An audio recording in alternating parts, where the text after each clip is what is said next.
Esta fue la señal de auxilio que Alicia Villarreal hizo en febrero durante un concierto que ofreció en Zitácuaro, en Michoacán. Esta señal que, sin una sola palabra, indica que alguien está viviendo violencia. Pues luego de que este video se volviera viral, comenzó todo un proceso contra su entonces esposo, Cruz Martínez, a quien demandó por violencia familiar.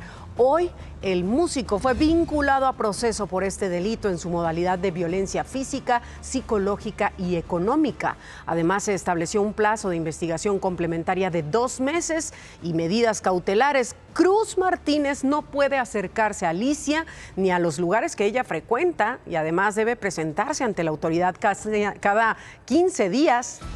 Con esto iniciamos Imagen Noticias de miércoles, mitad de semana. Buenas tardes, acompáñenos.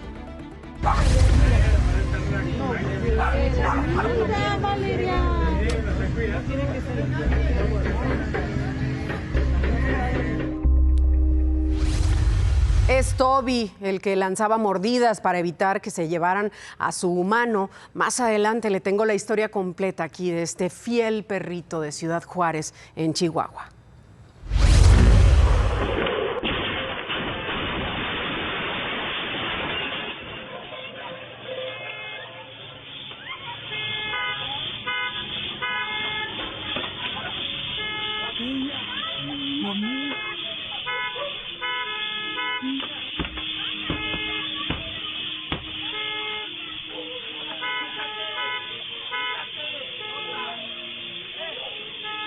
Vea nada más qué impactante accidente.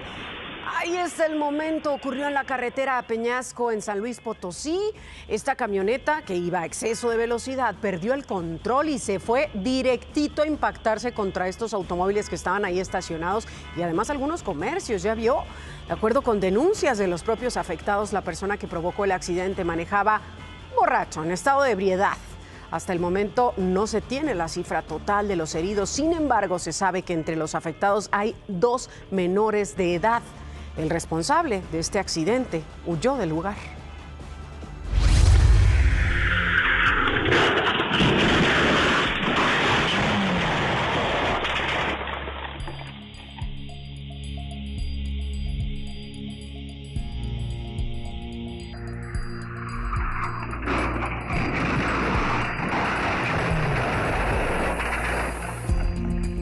Y este otro accidente sucedió en el municipio de Jiquilpan, en Michoacán. De nueva cuenta, el exceso de velocidad provocó que ese automóvil terminara deshecho. El terrible accidente quedó captado por una cámara de seguridad en uno de los tramos de la carretera Jiquilpan-Zaguayo. El vehículo dio varias vueltas antes de detenerse por completo en un predio 40 metros adelante. En la escena se alcanza a ver que uno de los pasajeros terminó tendido afuera del auto. Los jóvenes, lamentablemente 3 de ellos, 3 jóvenes murieron, uno más resultó gravemente herido. Y ahora vea esto que pasó en pleno centro de la Ciudad de México. Un auto deportivo circuló por la calle de Madero, así como lo escucha, la que es peatonal, exactamente. Ahí está el momento. Muchas personas se tuvieron que quitar del camino, otras se sorprendieron de ver pasar el automóvil ahí por el lugar. De acuerdo con el registro de las cámaras de seguridad, esto fue a eso de las 3 de la mañana del 1 de noviembre. Circuló sobre calle 16 de septiembre y fue detenido al llegar a la esquina con eje central. El conductor de 31 años no tenía licencia de conducir. Y hablando de la Ciudad de México, el sábado un hombre fue asesinado en calles de la alcaldía Tlalpan cuando iba con su familia. En las últimas horas han aparecido algunos videos que muestran el momento del ataque. Esto fue lo que pasó. Es la colonia Bosque de Tepeximilpa en la alcaldía Tlalpan de la Ciudad de México. Un hombre caminaba tranquilo con su pareja y su hija sobre la calle San Agustín de las Cuevas. Segundos después se ven las cámaras de seguridad que 3 motos se acercan a ellos. Desde otro ángulo de la cámara se observa cómo los conductores de las motos le cerraron el paso y lo rodearon. 6 hombres se bajaron y comenzaron a discutir con el hombre. Al parecer, le reclamaron. En ese momento, la joven que lo acompañaba se alejó del lugar. Segundos después, la mujer también se alejó de la zona, mientras que uno de los que iban en las motos se va por un momento del lugar. Tras 2 minutos de reclamos, llegó una camioneta negra. Al parecer, los mismos motociclistas fueron a avisarles sobre la discusión. Una vez que llegó la camioneta, empezaron las agresiones contra el hombre. Entre 3 empezaron a golpearlo. Luego le dispararon. Todo frente a la mirada de su esposa. Luego de asesinarlo, los motociclistas y los 2 hombres que habían llegado en la camioneta se fueron del lugar. El cuerpo quedó tendido en la calle, sin que nadie se acercara a auxiliar. Tras el reporte de disparos, 2 hombres fueron detenidos, los 2 que iban en la camioneta. Se les aseguró un arma cargada. Ambos tienen 29 años, y uno de ellos ya tiene antecedentes penales por abuso sexual. De los otros agresores no se sabe nada. De acuerdo con la Secretaría de la Ciudad de México, la esposa del hombre declaró que se habían acercado a él y sin mediar palabra le habían disparado. Sin embargo, estos videos contradicen esa versión.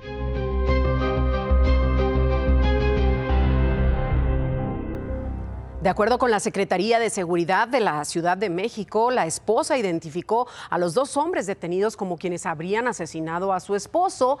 De los otros 6 que llegaron en las motos y le cerraron el paso, no hubo detenciones, simplemente se fueron del lugar.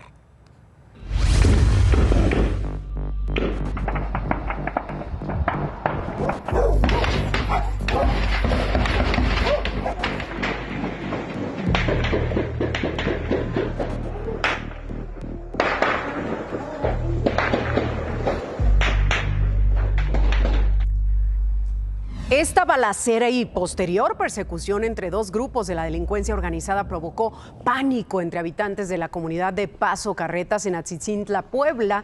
El tiroteo terminó hasta la comunidad de Texmola en Mariano Escobedo, Veracruz, donde quedó abandonada una camioneta blindada y además encontraron más de 100 casquillos percutidos.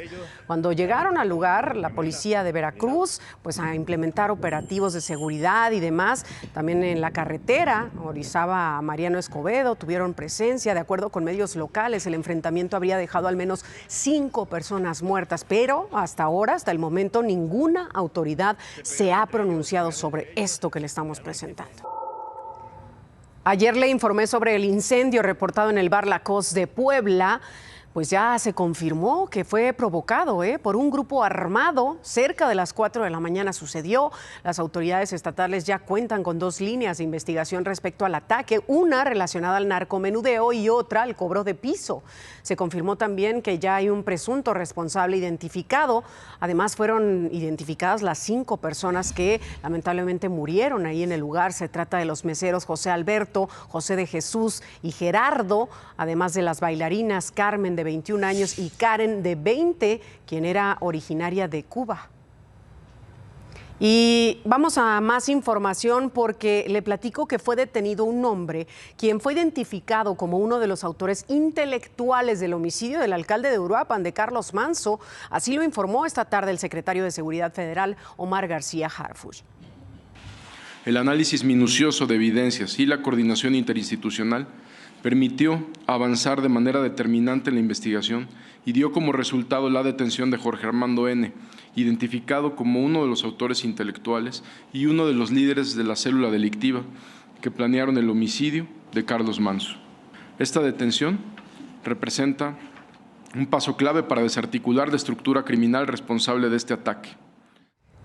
El secretario García Harfuch explicó que este hombre, Jorge Armando, el licenciado, era quien daba las instrucciones para que se concretara el asesinato del alcalde.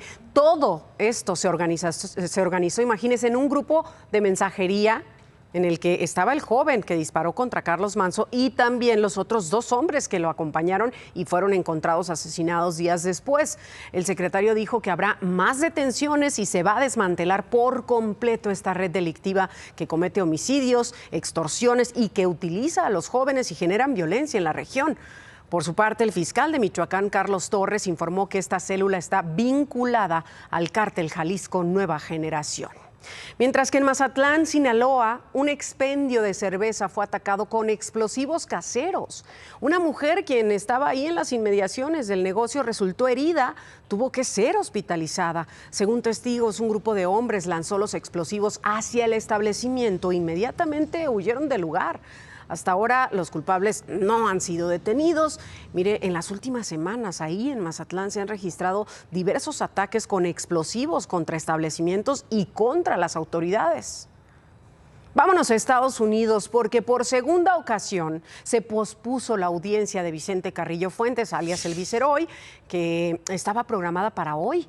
Ahora se va a realizar el 8 de enero. Esto se debió a un cambio de abogados porque el narcotraficante ya no enfrenta la pena de muerte. Recordemos, el Viceroy enfrenta cargos en ese país por asociación delictiva, importación y posesión con intención de distribuir cocaína y marihuana, lavado de dinero, entre otros.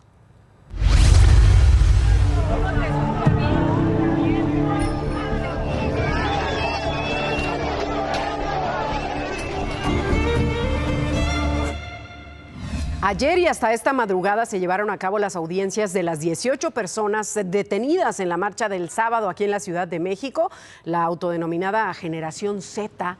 Tras varias horas donde no se permitió la entrada de la prensa y según los abogados defensores tampoco de los familiares de los acusados, jueces de control determinaron vincular a proceso a 3 personas por homicidio en grado de tentativa contra un policía. Además, 5 fueron vinculados por resistencia de particulares, otros 5 por lesiones dolosas y robo. 5 más no fueron vinculados, pero quedaron en prisión preventiva porque solicitaron la duplicidad del término. Esto implica que van a retomar su audiencia el próximo viernes. Estaremos pendientes. Mientras que en Guadalajara, en Jalisco, jueces de control calificaron como legales las detenciones de las 40 personas aprehendidas durante la marcha del sábado de la Generación Z, debido a una petición del Ministerio Público para ampliar a 72 horas el término constitucional. Será mañana cuando se decida quiénes serán vinculados a proceso.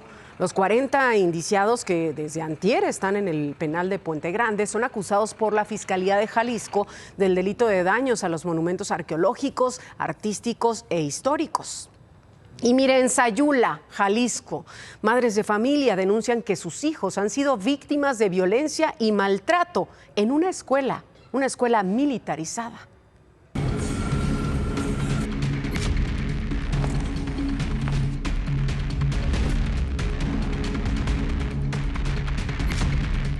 Y el oficial pues me agarró y me dio como 6 patadas, me tumbó en el suelo y pues me aventó y hacían que los niños se comieran su propia vomitada.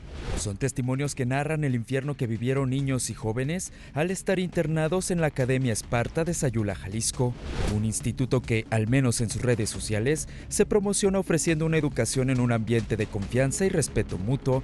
Sin embargo, padres de familia denuncian que todo es mentira y señalan supuestos maltratos físicos y psicológicos a los que son sometidos los estudiantes. A mí me obligaron a pelear con un niño mayor que él, pues estaba en desventaja, que lo agua fría en la noche, los obligaban a dormir húmeda y los ponían marometas sobre había piedras, se lastimaban. Era la madrugada y tenían a su hermano haciendo ejercicio con una pesa así hasta el suelo, muy pesada, y que no lo dejaban dormir. Si se dormía le aventaban cubetadas de agua. Las denuncias coinciden en el mismo proceso. Primero, la academia busca el punto frágil de los padres para convencerlos de que inscribir a sus hijos es una buena idea, señalando malos comportamientos de los menores o para ayudarlos a desarrollarse si sufren alguna condición del neurodesarrollo. Una vez internados, el reglamento del instituto señala que no pueden verlos durante un mes. Al segundo mes, tienen derecho a platicar con ellos, pero solamente por videollamada. Y hasta el tercer mes tienen derecho a una visita en persona, pero siempre supervisada por un cadete. Zul, por ejemplo, vio a la academia como una opción para su hijo David de 12 años con autismo. Yo pensando que David iba a salir más independiente, iba a saber arreglar lo que es una disciplina militarizada, ¿sí me explico? Porque el que sea militarizada no quiere decir que sea con violencia. Aseguran que a David le rompieron sus peluches de apego que son indispensables para su salud mental. Cuando enfrentó a la directora, no supo qué responderle. ¿Qué pasó con los peluches? Sea sincera, directora, y dígame qué pasó con sus peluches. ¿Qué le hicieron ver a David con sus peluches? Pero el menor también fue golpeado. Me pegó así. ¿Quién te pegó así? Mi jefe. ¿Y el oficial Seda te pegaba? Sí, oficial Seda me pegaba. ¿Cómo te pegaba? que oficial Seba me pegó en la cabeza en la noche. Aun cuando ya sacaron a sus hijos, el calvario para los padres sigue. Ahora aparentemente son amenazados por el instituto para que liquiden un pagaré de aproximadamente 100,000 pesos, aplicado como una multa por incumplir una cláusula del contrato de inscripción que señala que los menores deben pasar mínimo 1 año internados. ¿Y quién ayuda en este caso a los jóvenes afectados, a las familias afectadas? Imagen Noticias buscó a la Academia Esparta. Nos aseguran que las acusaciones son falsas, pero agregaron que no están en condiciones de dar una entrevista porque están bajo investigación. Daremos seguimiento. Hoy está con nosotros mi querida Adis Tuñón. ¿Cómo estás, mami? Adis, cuéntanos qué pasa. Un solo papel que justifique que nosotros hemos falsificado cualquier documento. Yo con Universal he hecho cosas increíbles de la mano. Quiero pedirles el respeto y el cariño y también la congruencia de que si quieren un artista de mi calibre para atrás, que hagan un contrato digno y con mucho respeto. Así lo vemos, visiblemente agotado, al igual que todos los compañeros de la prensa, cuyo reconocimiento a la cobertura aquí lo hacemos. Y pese al resultado favorable para Cristian Nodal en esta audiencia, el caso se mantiene en proceso, por lo que es posible que todos los involucrados vuelvan a ser citados. Y más adelante yo regreso con un homenaje que le hicieron anoche a nuestro Juanga. Además, estamos a solo un día de conocer a la nueva Miss Universe. Y el perrillo tiene como un mes que regresó apenas. Que ya se había ido. Es de los con los que empezó y el perrito se había ido. No, mira, Valeria. Tiene que ser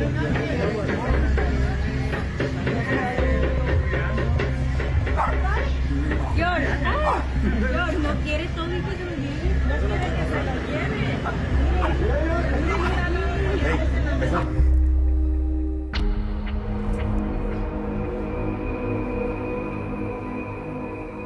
Él solamente estaba cuidando lo que considera como propio, su humano. El perrito no quería que se lo llevaran. Se llama Toby y aquí está su historia. Este video de la reacción de un perro que se negaba a que su dueño fallecido frente a un hospital del Seguro Social en Ciudad Juárez fuera trasladado por trabajadores de una funeraria local se hizo viral, de cómo Toby le fue fiel a su amo hasta la muerte. Alejandro, de 40 años de edad, vivía en condición de calle. Originario de Veracruz, era custodiado celosamente por este perro criollo.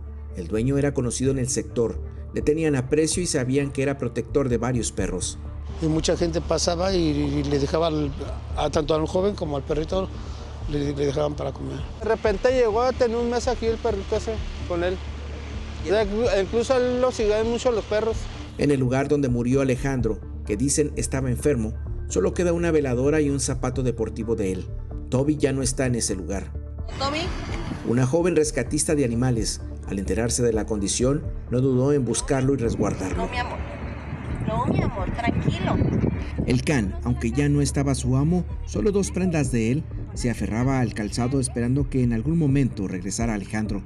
Luego de varios intentos, finalmente cooperó y solo con una de las prendas lograron hacer que se moviera. Sí, me lo voy a quedar. Para los comerciantes cercanos al hospital fue algo triste la muerte de su amigo que tenía 3 años en ese lugar. Se unieron y decidieron darle una sepultura digna y que su cuerpo no fuera la fosa común. Toby ahora está en un lugar donde le darán los cuidados necesarios para mejorar su condición y poco a poco le ayudan a bajar su reacción defensiva para que vuelva a ser alegre como cuando estaba con su amo. Como ya escuchó, Toby ya tiene un hogar, convive con 6 perritos más. Imagen Noticias platicó con su rescatista, comentó que cuando fue por él lo encontró debajo de una camioneta. Agregó que al principio Toby estaba muy agresivo, incluso ahí lo podíamos ver que tiraba algunas mordidas como queriendo defender a su humano. Bueno, tuvieron que utilizar un tenis de su anterior humano precisamente para llevárselo. Veterinarios le dijeron que este perrito tiene 3 años aproximadamente, que está bien alimentado y la próxima semana empieza ya su proceso de vacunación y esterilización. Sin embargo, le detectaron algo a Toby después de que lo atendieran. Es que trae su patita lastimada, su patita derecha trasera. En pronta recuperación de la esterilización, que es el día domingo, empezaremos a ver si su patita mejora. Lo que me dijeron es que tiene unos colmillitos y unos dientitos que a lo mejor comía muchos huesos. Y esto fue lo que comentó acerca de llevar a Toby al funeral de Alejandro, de su antiguo humano. Lamentablemente tuve que rechazar el hecho de ir a un funeral porque el proceso, a pesar de que haya sido 2 días, ha sido bastante respecto a que como él era de calle, era agresivo y este tipo de situación, se ha adaptado súper bien a nosotros, se ha adaptado súper bien a sus amiguitos perrunos y este gran avance no quería perderlo otra vez, dando un paso atrás, llevándolo. La rescatista dijo que al lugar también llegó la Dirección de Atención y Bienestar Animal de Ciudad Juárez y fue la que le proporcionó la jaula para que se llevara a Toby. Y en otros temas, mire, el titular de la CONADE, Rommel Pacheco, habría ocultado propiedades y presentado información falsa en sus declaraciones patrimoniales. Esto de acuerdo con una investigación de la revista Proceso. Una de las propiedades no declaradas es una casa que habría pagado su expareja, Paola Espinosa. La también exclavadista confirmó en una entrevista que ella pagó prácticamente toda la propiedad y que tras terminar la relación, Pacheco la habría presionado para cederle la propiedad a un valor mucho menor. Esta es solo una de las propiedades con irregularidades y a eso hay que sumar al menos otras 5 propiedades no declaradas por el funcionario.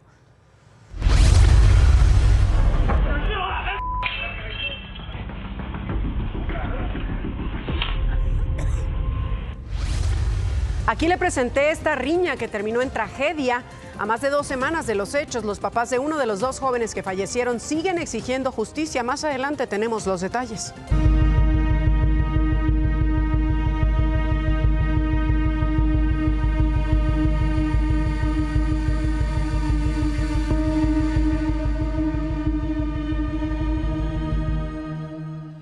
Pero qué necesidad, este motociclista ya es buscado por haber pateado hacia el ciclista. Lo agredió sobre la avenida Xochimilco, casi llegando al metro Pantitlán, dirección a Nezahualcóyotl, aquí en la Ciudad de México.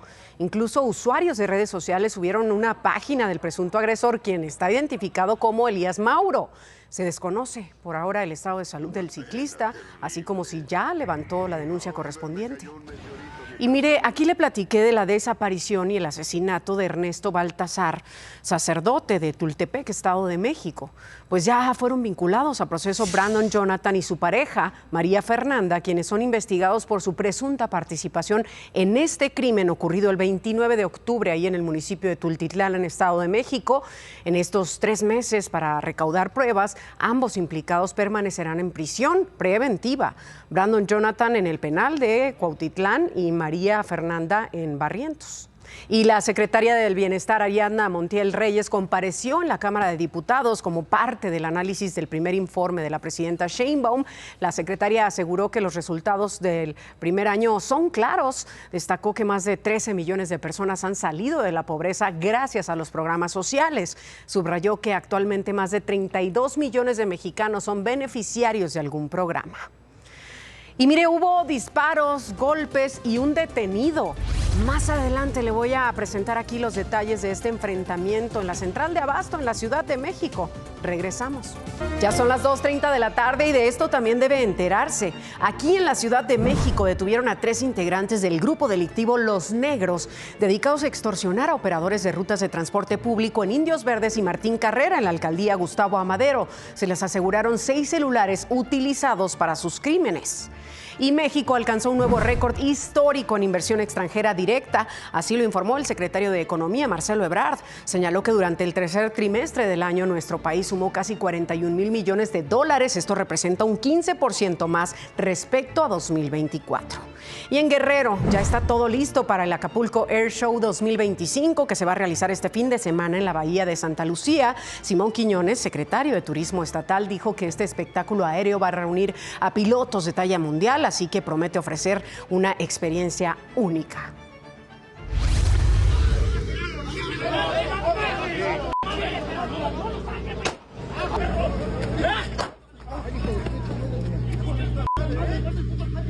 Pero mira cómo lo están haciendo, grábalo, güey. Siempre se lo busca. Pero es que por eso, no, yo nunca les pegué.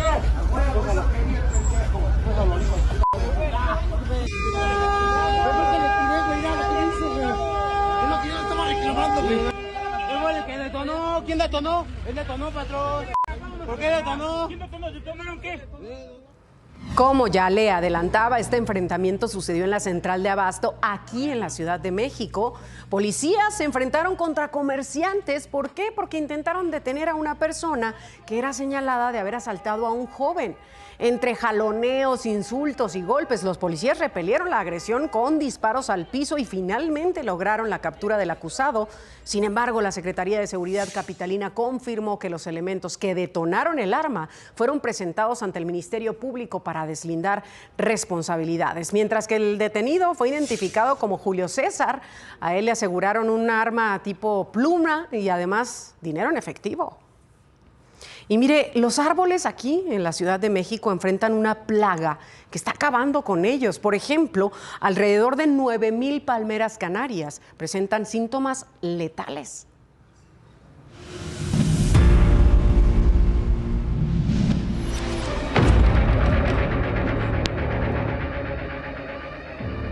Riesgo de protección civil, son árboles de 18 o 20 metros de altura, están muertos, cualquier día se pueden caer. Una plaga de insectos está aniquilando árboles de la Ciudad de México con una velocidad y agresividad nunca antes vista. Que en 3 semanas podemos tener la muerte de un árbol maduro. Se trata de 2 tipos de escarabajos descortezadores que atacan principalmente a los cedros y fresnos del sur y poniente de la capital.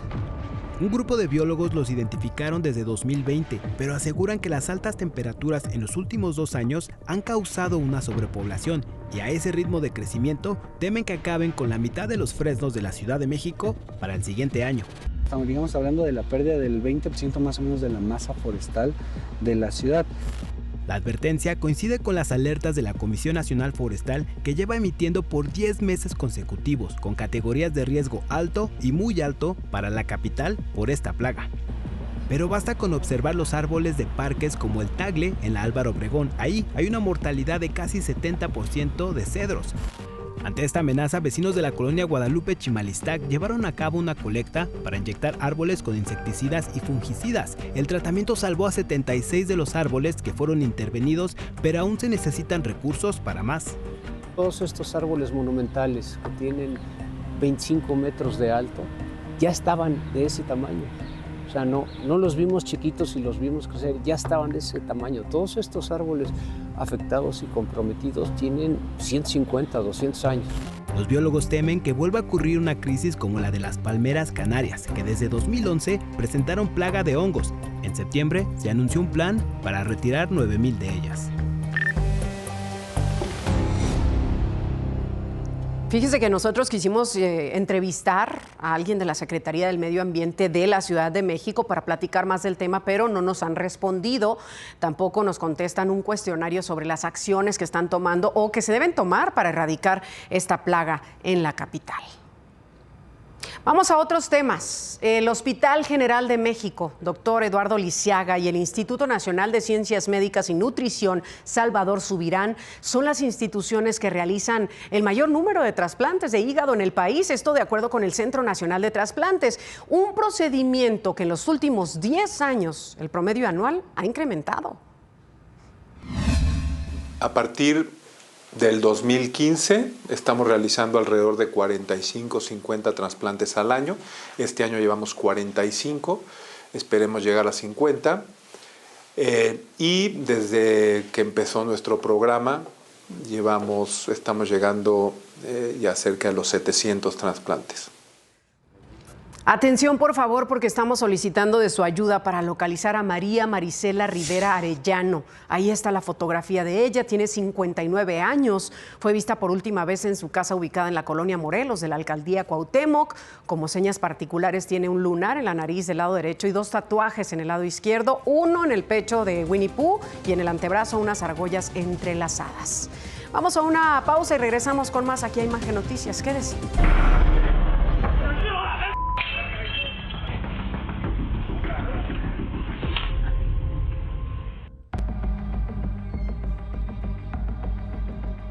Ya le adelantaba un poco de esta información, de este pleito, esta riña que empezó tras un conflicto vial y terminó con la muerte de Irving y de José. Hoy sus familiares siguen esperando justicia ante el desinterés de las autoridades de Puebla. Dos historias se apagaron en cuestión de minutos por un arrebato de violencia. Irving García Quintero, un joven de 18 años, estudiante de Ingeniería Mecánica y Electrónica en la UAP, salió de su casa solo para ver a su novia. José Víctor Moreno, un soldador de 33 años y padre de un niño de 7 años, también perdió la vida, algo que no debió haber ocurrido. Tenía muchos planes, mucha vida, y no se me hace justo que estas personas hayan hecho eso con mi hijo. La tragedia ocurrió a un costado de la laguna de San Baltasar. Un auto azul, al ritmo de corridos tumbados, le cerró el paso a un vehículo negro y 3 hombres bajaron para intimidar a su conductor. No lo lograron y volvieron a su unidad. Pero esta historia no se detuvo ahí. Justo en ese momento llegó un auto blanco, ajeno al problema. Sus ocupantes se acercaron para reclamar, sin saber que esa decisión cambiaría todo. Hubo insultos, empujones y amenazas, hasta que el conductor del auto blanco sacó un machete.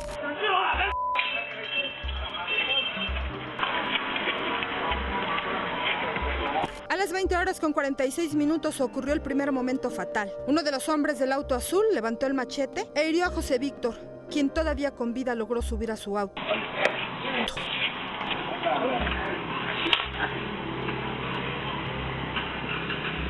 De manera simultánea comenzó la segunda tragedia. Los agresores intentaron huir en el auto azul, pero chocaron contra otro vehículo que pasaba. Ahí viajaba Irving, quien trató de detenerlos y quedó colgado en el vehículo.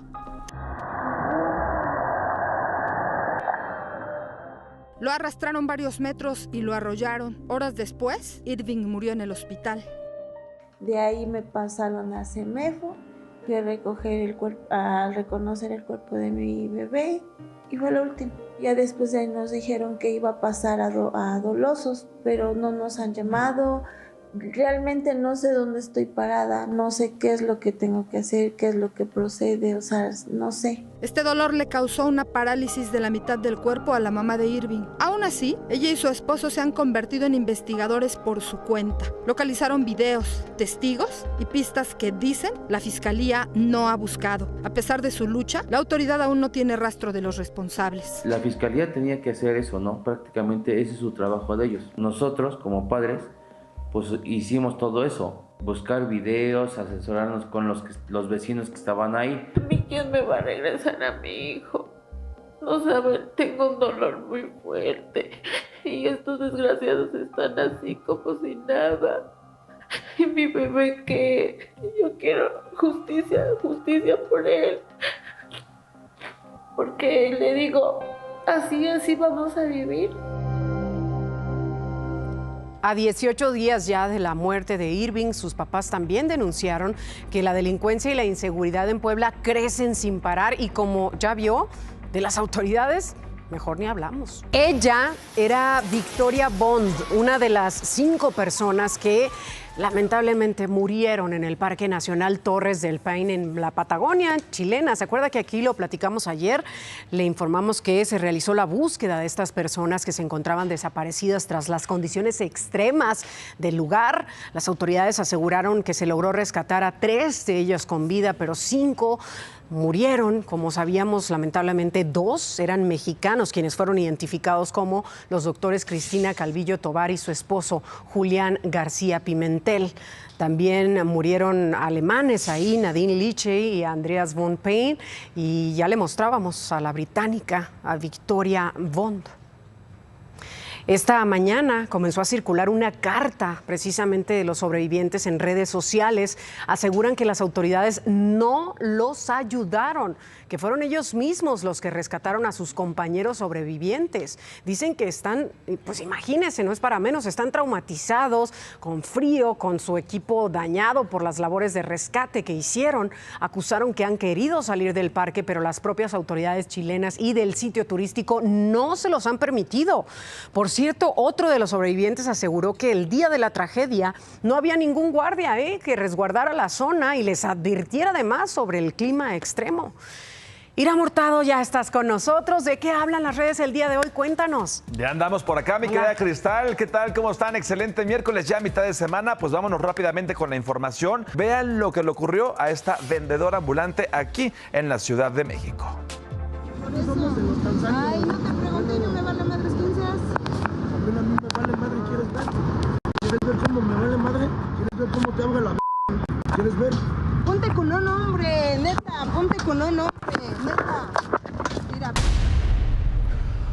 Bueno, este sujeto fue identificado como José Antonio Medina, alias El Negro, y estaría vinculado a un grupo criminal. Así agredió y trató de intimidar a esta comerciante en la alcaldía Iztapalapa. El hombre le había pedido que barriera algunos desechos que esta mujer había dejado en la vía pública, y aunque la mujer accedió, José Antonio se enojó, la agredió y trató de tirar el triciclo donde llevaba su mercancía. Este joven, El Negro, fue detenido otra vez. ¿Por qué otra vez? Este hombre ya ha estado en el reclusorio 6 veces. Imagínense. Ahora vean estas terribles imágenes.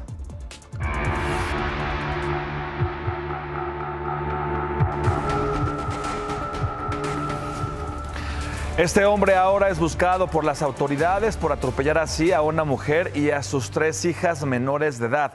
Todo esto ocurrió en Puerto Vallarta, en Jalisco. La señora y una de las niñas tuvieron que ser trasladadas a un hospital para su atención médica. Afortunadamente, la otra pequeñita se encuentra bien. El responsable, como estamos viendo en la imagen, salió del auto por la ventana y escapó del lugar.